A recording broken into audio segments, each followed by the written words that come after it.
ba yawa in dai aka ce wannan ko annabi ne ko wani wanda yake kan gwadabe na ma'aika to za ka ga to ba wai yana jan mutane ne zuwa ga kansa ba. Su malamai na Allah suna kiran mutane ne zuwa ga Allah, ba wai suna jawo mutane ne zuwa gare su ba.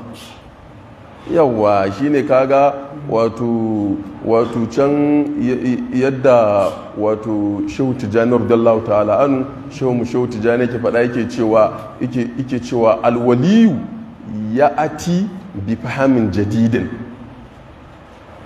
wan nabiyu ya ti bi shar'in jadidin. Shi annabi shine yake zuwa da shari'a cewa Allah ya shar'anta abu, amma wanda ba annabi ba ko wani na Allah ko wani malami ko wani wali ya ce shi wanne yana zuwa da fahamu ne, abinda Allah ya fahimtar da shi cikin shari'a.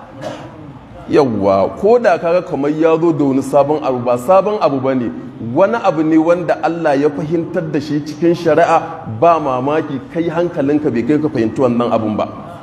Ba ya tabbata cikin sahihul bukhari ba, kaga ake tambayar sayyidina ali, hal indakum kitabun, shin ku ahlul bait kuna da wani littafi da kuke banta da shi? Sai sayyidina ali ya ce la illa kitabullahi, ban mu da komai sai wannan littafi na Allah shine alqur'ani. sai ya ce au fahamu udiyahu rajulun muslimun fil qur'ani, ko kuma wani fahimta da za a ba wa mutum musulmi a cikin alkur'ani.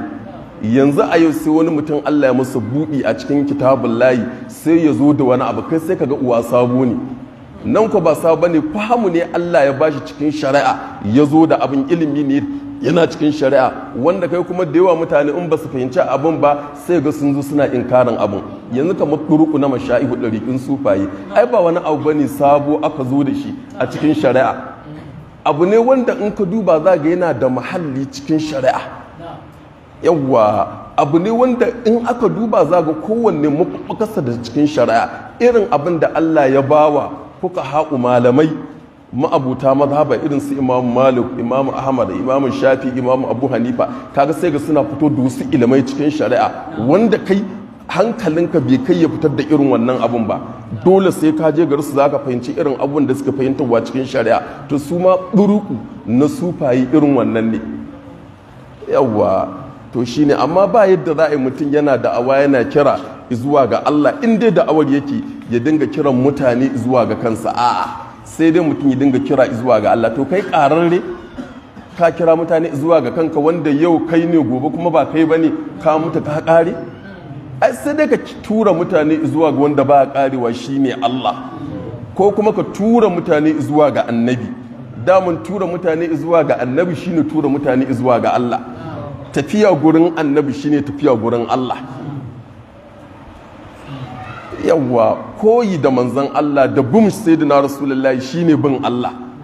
Man yudi ar-rasul faqad ata Allah. Na'am.